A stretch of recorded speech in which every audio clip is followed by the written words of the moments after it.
दोस्तों, आपने रामायण में देखा होगा कि विष्णु भगवान ने हनुमान जी को कलयुग के अंत तक रहने के लिए कह गए थे और आज भी हमारे बीच हनुमान जी हैं। द्वापर युग में अर्जुन ने और भीम ने हनुमान जी के दर्शन किए थे और कलयुग में ऐसे 10 लोग हुए जिन्होंने हनुमान जी के दर्शन किए हैं। आज हम उन 10 लोगों के बारे में जानेंगे। माधवचार्य जी का जन्म 1238 ईस्वी में माधवचार्य जी प्रभु श्री रामचंद्र जी और हनुमान जी के परम भक्त थे। यही कारण था कि एक दिन उनको हनुमान जी के साक्षात दर्शन हुए थे और माधवचार्य जी ने हनुमान जी को अपने आश्रम में देखने की बात बताई गई थी। श्री व्यास राय तीरथ का जन्म कर्नाटक में 1447 में कावेरी नदी के तट पर बन्नूर में हुआ था। विजयनगर के महान सम्राट श्री कृष्ण देव राय के गुरु श्री व्यास राय तीरथ हनुमान जी के परम भक्त थे। उन्होंने देश भर में घूमकर देश की रक्षा के लिए 732 वीर हनुमान मंदिर स्थापित किए। तुलसीदास जी का जन्म 1554 ईस्वी में श्रवण मास की शुक्ल पक्ष की 7वीं तिथि को हुआ था। तुलसीदास जी जब चित्रकूट में रहते थे तब जंगल में शौच करने जाते थे। वहीं एक दिन उन्हें एक प्रेत नजर आया। उस प्रेत ने बताया कि हनुमान जी के दर्शन करना है तो वे कुष्ठी रूप में प्रतिदिन हरि कथा सुनने आते हैं। तुलसीदास जी ने वहीं पर हनुमान जी को पहचान लिया और उनके पैर पकड़ लिया। अंत में हार मानकर कुष्ठी रूप में राम कथा सुन रहे हनुमान जी ने तुलसीदास जी को भगवान के दर्शन करवाने का वचन दे दिया।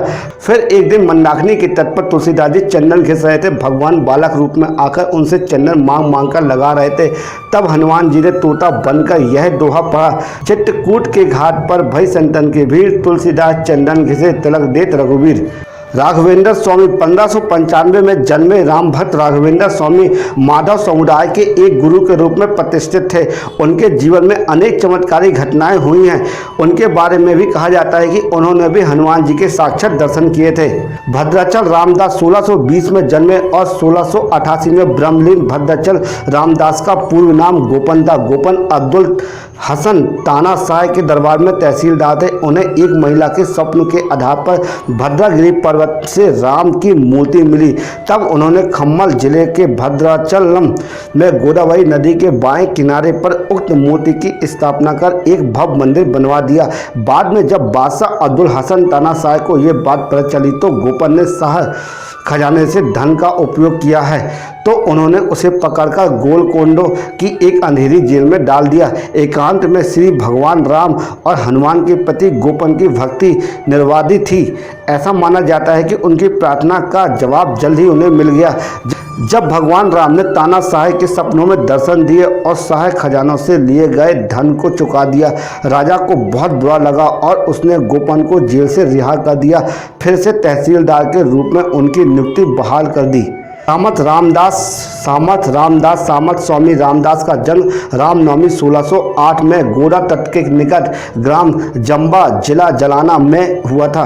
वे हनुमान जी के परम भक्त और छत्रपति शिवाजी के गुरु थे। महाराष्ट्र में उन्होंने राम भक्ति के साथ हनुमान भक्ति का भी प्रचार किया। हनुमान मंदिरों के साथ उन्होंने अखाड़े बनवा के महाराष्ट्र के सैनिकीकरण की नींव रखी जो राज्य स्थापना में बदली। कहते हैं कि उन्होंने अपने जीवन काल में एक दिन हनुमान जी को देखा था।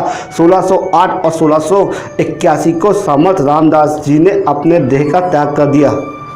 संत त्यागराज 1767 में जन्मे और 1847 में ब्रह्मलीन। संत त्यागराज श्री राम और हनुमान जी के परम भक्त थे।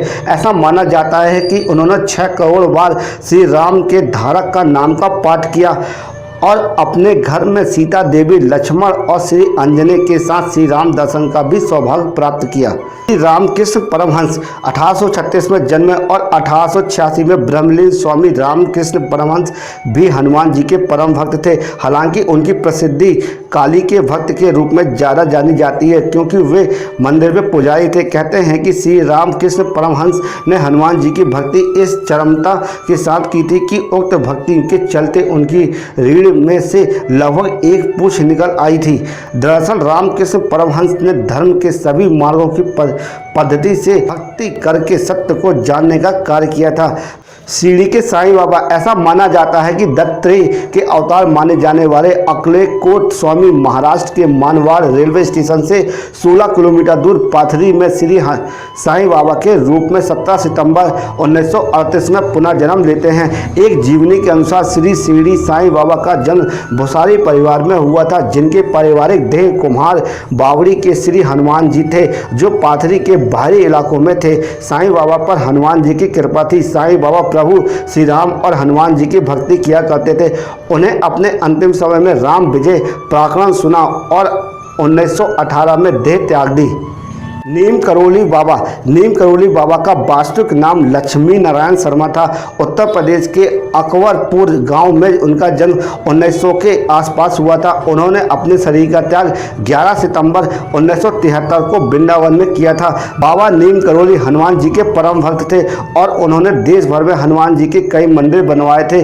नीम करोली बाबा के कई चमत्कारिक किस्से हैं। उनके बारे में कहा जाता है कि हनुमान जी उन्हें साक्षात दर्शन देते थे। बहुत से भक्तों ने बाबा को हनुमान जी के रूप में देखा। आज भी अपने भक्तों को बाबा महाराज दिशा निर्देश देते रहते हैं। दोस्तों, आपको हमने ऐसे 10 लोगों के नाम बताए जिन्होंने हनुमान जी के साक्षात दर्शन किए हैं। अगर आप भी हनुमान जी के दर्शन करना चाहते हैं तो अपनी भक्ति को चरम सीमा तक ले जाइए। अगर ये वीडियो आपको यूजफुल लगा हो और लगा हो कुछ सीखने को मिला हो तो इसी वक्त हमारे यूट्यूब चैनल को लाइक कर दीजिए और हो सके तो चैनल को सब्सक्राइब भी कर दीजिए और बेल आइकन घंटी को भी प्रेस कर दीजिए। इसी तरह यूजफुल कंटेंट प्रतिदिन आपके लिए मैं लाता रहता हूँ। जय श्री राम।